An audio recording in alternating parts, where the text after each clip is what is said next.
Коли говорять про найцікавіші місця Київщини, більшість одразу згадує Київ, Межигір'я або популярні туристичні локації. Але дуже мало хто знає, що зовсім поруч зі столицею існують місця, про які майже ніхто не знає. Неймовірний кар'єр серед зелені, про який знають лише місцеві. Гігантські пагорби, які називають Київськими Карпатами. Загадкова церква посеред води. Руїни старовинного палацу, що нагадують кадри з історичного фільму. І навіть справжній середньовічний Київ, де можна перенестися на сотні років у минуле. У цьому відео ми вирушимо у подорож 10 дивовижними місцями Київської області, які здатні здивувати навіть тих, хто живе тут усе життя. Серед зелених лісів Київської області, неподалік села Шамраївка, прихований один із наймальовничіших кар'єрів регіону – Шамраївський кар'єр. Це місце поки що залишається маловідомим для більшості туристів. Але ті, хто побував тут хоча б раз, зазвичай повертаються знову. Сьогодні важко повірити, що колись тут проводилися промислові роботи. Природа поступово повернула собі цю територію, і тепер кар'єр більше нагадує природне озеро, ніж колишній технічний об'єкт. Його береги вкриті густими деревами, а навколо панує атмосфера тиші та спокою, яку дедалі складніше знайти поблизу великих міст. Вода тут має особливий вигляд. У сонячну погоду вона набуває красивих блакитно-зелених відтінків, а поверхня часто стає настільки гладкою, що віддзеркалює небо та навколишній ліс, немов велике дзеркало. Та найбільша особливість цього місця полягає в його розташуванні. Буквально поруч із кар'єром протікає річка Роставиця, одна з найвідоміших та наймальовничіших річок центральної України. Завдяки цьому в одному місці можна побачити одразу кілька різних природних ландшафтів – лісові масиви, тиху водойму та широку річкову долину. Під час прогулянки тут складається враження, ніби потрапив у зовсім іншу область України. Навколо чути лише спів птахів, шум листя та легкий вітер, що проходить крізь дерева. На території кар'єру облаштовано зони для пікніків з альтанками та столами. Піщаний пляж із пологим спуском до води ідеально підходить для сімейного дозвілля. Тут можна купатися, засмагати, влаштовувати кемпінг або просто милуватись краєвидами. Неподалік – село Шамраївка з історичною Спиридонівською церквою 1841 року, що є пам'яткою архітектури національного значення. Навесні та влітку це місце буквально потопає в зелені. Дістатися сюди з Києва можна приблизно за 1,5 години автомобілем. Саме тому Шамраївський кар'єр часто стає чудовим варіантом для короткої подорожі вихідного дня, коли хочеться хоча б ненадовго залишити міську метушню позаду та провести час серед красивої природи.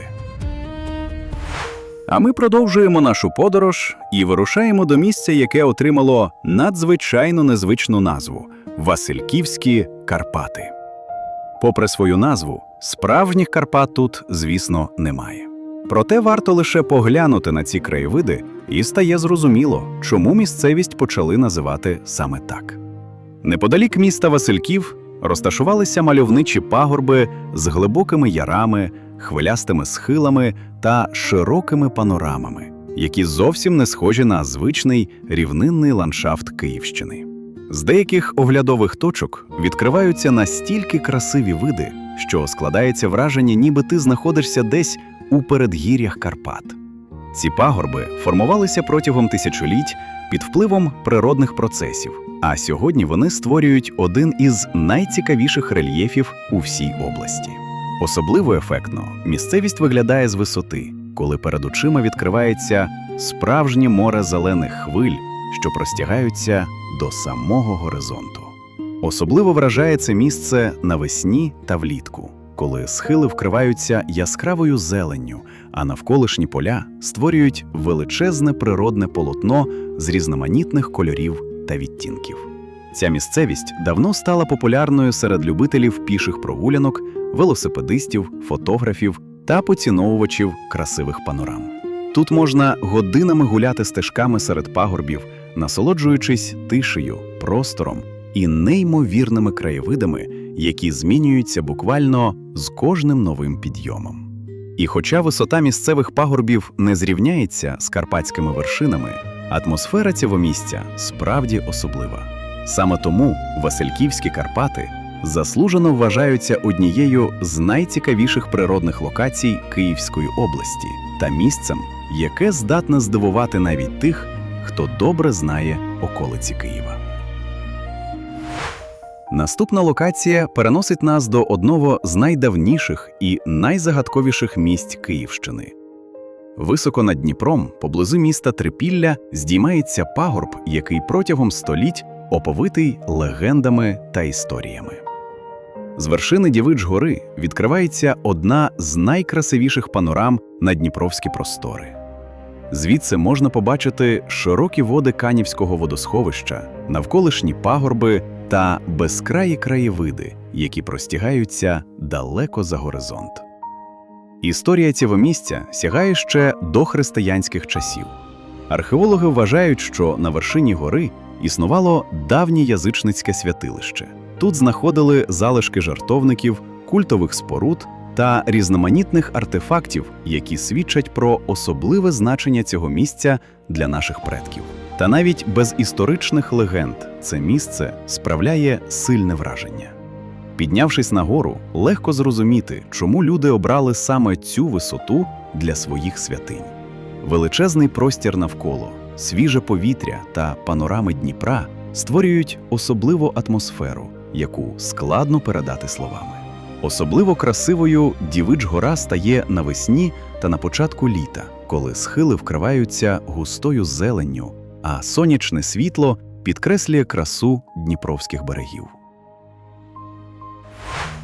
Лише за кілька кілометрів від столиці, поблизу села Віта Поштова, серед лісів і пагорбів досі збереглися десятки оборонних споруд минулого століття.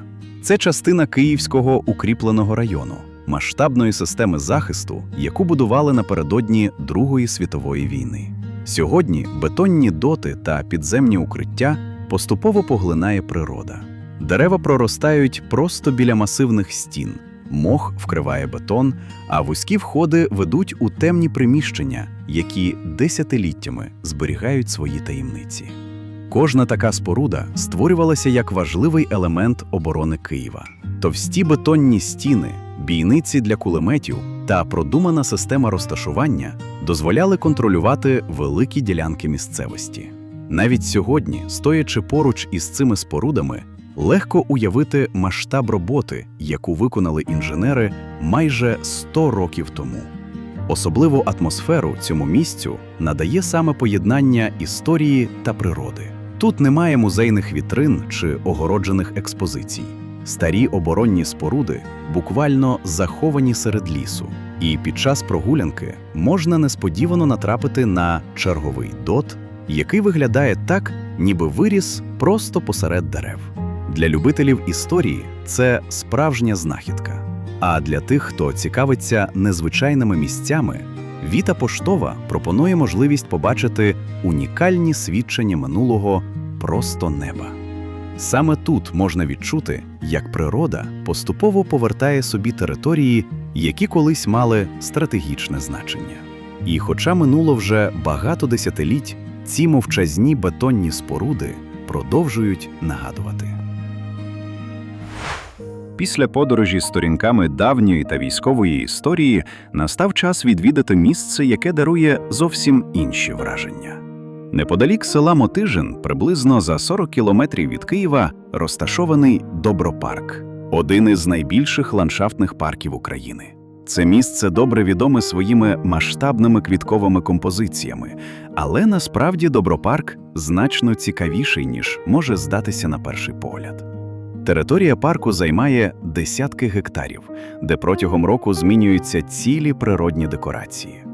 Навесні сюди приїжджають заради величезних полів тюльпанів, які вкривають землю мільйонами яскравих квітів. У цей період окремі ділянки парку нагадують знамениті квіткові долини Нідерландів. Влітку ландшафт змінюється. На зміну тюльпанам приходять лаванда, декоративні трави та інші рослини, які створюють зовсім іншу атмосферу. Повітря наповнюється ароматами квітів, а численні алеї запрошують неспішно прогулюватися серед зелених просторів. Окремої уваги заслуговує робота ландшафтних дизайнерів. Тут можна побачити штучні пагорби, декоративні озера, тематичні зони відпочинку, оглядові майданчики та фотолокації, які органічно вписані в навколишню місцевість. Завдяки цьому парк постійно змінюється залежно від сезону та виглядає по-різному навіть для тих, хто відвідує його щороку. Сьогодні Добропарк є одним із найпопулярніших місць відпочинку на Київщині. Сюди приїжджають не лише за красивими фотографіями, а й за можливістю провести день серед доглянутих ландшафтів, далеко від міського шуму та щоденної метушні. І хоча парк був створений людьми, саме тут можна побачити, наскільки гармонійно можуть поєднуватися природа, творчість і сучасний ландшафтний дизайн. А тепер вирушаємо до місця, де історія буквально піднімається з води. Серед дніпровських просторів на території Голосіївського району Києва розташований Ольжин-острів – одна з найцікавіших історичних локацій столиці. Незважаючи на близькість до великого міста, тут панує зовсім інша атмосфера. Замість шуму автомобілів – плескіт води. Замість багатоповерхівок – широкі дніпровські краєвиди. Назва острова пов'язана з княгинею Ольгою, однією з найвідоміших правительок Київської Русі. За переказами, саме в цих місцях вона могла зупинятися під час своїх подорожей Дніпром. І хоча минуло понад 1000 років, легенда продовжує жити і сьогодні. Особливістю острова є його відокремленість від міської метушні. Варто лише опинитися тут, і складається враження, ніби Київ залишився десь дуже далеко. Навколо відкриваються широкі водні простори, зарості очерету та природні куточки, які стали домівкою для багатьох видів птахів. Цікаво й те, що потрапити на Ольжин-острів можна лише водою. Жодних мостів сюди не веде, тому дістатися острова можна на човні, катері або іншому плавзасобі. Уже сама подорож Дніпром стає частиною пригоди та дозволяє поглянути на київські береги з незвичного ракурсу. Саме такі локації нагадують, що Київ – це не лише величезне місто, а й територія, де збереглося чимало куточків із багатовіковим минулим. Київський водоспад в урочищі Покол – це одна з найдивніших локацій столиці, де серед мегаполіса заховався справжній бурхливий каскад. Хоча він і рукотворний, за потужністю та гуркотом цей потік нічим не поступається гірським річкам. Його історія розпочалася у 70-х роках під час будівництва ТЕЦ-5. Водоспад став частиною охолоджувальної системи. Це 2-кілометровий відкритий канал, яким очищена тепла вода скидається в Дніпро. У самому кінці каналу збудували 2 масивні бетонні дамби. Через перепад висоти вода тут летить із шаленою швидкістю, піниться та створює такий гуркіт, який повністю заглушає шум сусіднього столичного шосе. Цікаво, що через ТЕЦ вода тут залишається теплою цілий рік, тому навіть узимку потік ніколи не замерзає. Сам Покол – це довга зелена коса, де через особливий мікроклімат утворилися справжні київські джунглі. Поруч із водоспадом можна побачити закинуті басейни старого рибного господарства, які додають місцю постапокаліптичної атмосфери. Якщо ж пройти трохи далі за течією, канал виведе вас до мальовничої галерної затоки з дикими піщаними пляжами та краєвидом на Дніпро. На Київщині є одне дивовижне місце, де історія в буквальному сенсі піднялася над хвилями. Уявіть собі, безкрайній, величний Дніпро, тихий шепіт хвиль, і раптом посеред цього водного простору на крихітному клаптику землі виринають золоті куполи старовинного храму. Це Спасо-Преображенська церква в Ржищеві, яку в народі поетично називають «церквою на воді». Коли вперше бачиш її на власні очі, здається, ніби це міраж або декорація до містичного кінофільму. Але за цією красою ховається справжня затоплена драма. Цей унікальний храм у стилі українського бароко збудували ще на початку 19 століття в заможному селі Гусинці. Тут вирувало життя, лунали дзвони, аж поки наприкінці 70-х років радянська влада не вирішила створити Канівське водосховище. Штучне море мало поглинути десятки історичних поселень. Людей примусово виселили, будинки зрівняли з землею, і село Гусинці назавжди пішло під воду. Єдине, що дивом вціліло – це місцева церква. Вона стояла на найвищому пагорбі, який після затоплення перетворився на ізольований острівець посеред водної гладі. Десятиліттями храм стояв пусткою, розмивався штормами та кригою, але затято відмовлявся йти на дно. Вже за часів незалежності святиню відбудували, зміцнили та з'єднали з суходолом довгим містком. Дістатися сюди – це окрема романтика. Найкраще приїхати на набережну Ржищова, найняти моторний човен і з вітерцем долетіти сюди повз круті дніпровські схили. Якщо ж ви оберете шлях на авто через ліси з боку Сошникова, будьте готові до справжнього бездоріжжя. Час тут ніби зупиняється, залишаючи вас наодинці з історією, яку не зміг затопити навіть час. Якщо ви любите атмосферні, закинуті місця з історією, то вам обов'язково варто заїхати в селище Немішаєве.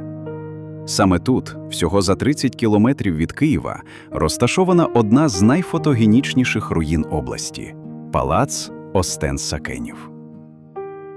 Здалеку він більше нагадує невеликий готичний замок, ніж звичайну садибу, і виглядає дуже незвично для нашого регіону. Цей маєток був збудований ще в першій половині 19 століття.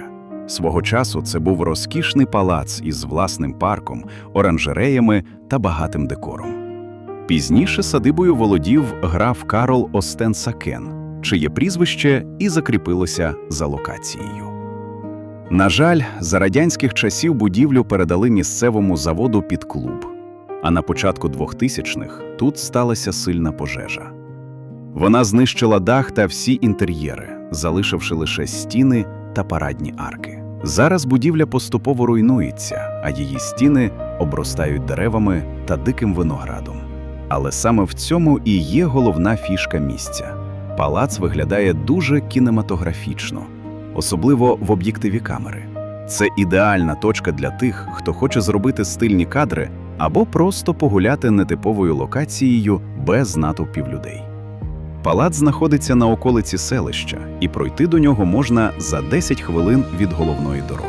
Раджу приїжджати сюди у світлий час доби, щоб роздивитися деталі цегляної кладки та встигнути зробити круті фото до того, як сонце зайде за дерева. Це чудова точка для короткої подорожі на один день. Якщо ви шукаєте місце, де історія перестає бути просто картинкою в підручнику і стає реальною, вам обов'язково варто відвідати парк «Київська Русь». Це масштабний проект, де в реальних розмірах відтворили величну архітектуру давнього Києва 5-13 століть. Тут ви не знайдете пластику чи бетону, лише дерево, камінь і дух середньовіччя, відтворений за допомогою археологічних розкопок та історичних джерел. Масштаб комплексу справді вражає. Масивні дерев'яні стіни довжиною в сотні метрів, оглядові вежі та навіть діюча церква того часу. Це не просто музей, а живе місто, де кожен куточок розповідає свою історію. Ви можете пройтися вузькими вуличками, заглянути в середньовічну стайню або піднятися на високу стіну, щоб побачити весь дитинець Києва як на долоні. Тут регулярно проводять професійні кінно-трюкові шоу, де вершники демонструють дивовижне володіння мечем та луком на повному скаку, що виглядає неймовірно ефектно в кадрі. Для відвідувачів тут підготували десятки активностей. Можна не лише подивитися, а й спробувати все на собі. Приміряти повний комплект лицарських обладунків, навчитися стріляти з метальних машин чи традиційного лука, викарбувати власну монету на удачу або навіть опанувати основи середньовічного бою. Дістатися сюди дуже зручно. Парк розташований у селі Копачів Обухівського району. Це ідеальна локація для тих, хто хоче втекти від сучасного ритму життя і на один день зануритися в епоху князів та героїв. Адже таких панорам і емоцій ви не знайдете більше в жодному місці біля столиці. На цьому наша велика подорож найцікавішими місцями Київщини завершується. Як бачите, щоб отримати яскраві емоції та круті кадри, не обов'язково їхати на інший край світу. Усе найдивовижніше ховається зовсім поруч із нами. Пишіть у коментарях, яка локація вразила вас найбільше і куди ви вирушите вже цими вихідними.